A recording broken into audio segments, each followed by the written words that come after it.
Tonight we're moving from the subject of Christian belief to the subject of Christian behavior, because that's just as important as Christian belief. And I'm singling out one particular aspect of Christian behavior because it's the one most widely neglected in the church today. The accepted pattern for marriage in our society is consecutive polygamy. Simultaneous polygamy says you can have as many wives or husbands as you like at the same time. But consecutive polygamy is you can have as many wives or husbands as you like, provided you have them one at a time. And that is now happening widely. The film actress Elizabeth Taylor died recently. I forget how many marriages she had, but I can't count them.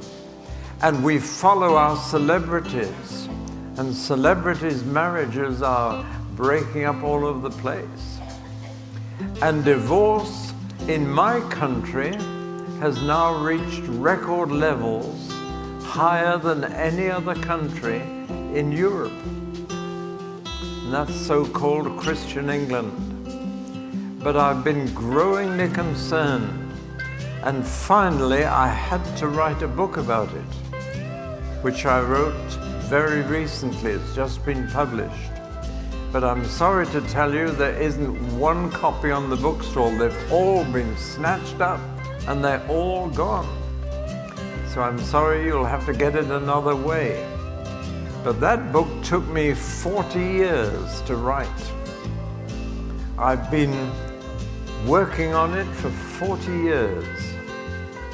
Like many Christian families, this issue of divorce and remarriage has affected close relatives and dear friends. And therefore I know something of the pain and anguish that can be caused by this issue. And I realize that some of you will find this evening's study quite difficult because you too have been involved. Nevertheless, Jesus said quite a bit on the subject. Jesus said nothing about abortion. He said nothing about homosexuality. But all over the world, Christians are outspoken on those two subjects, and yet strangely quiet about divorce. Not just because it's happening outside the church, it is now almost as common inside the church as it used to be outside, and even among evangelical churches.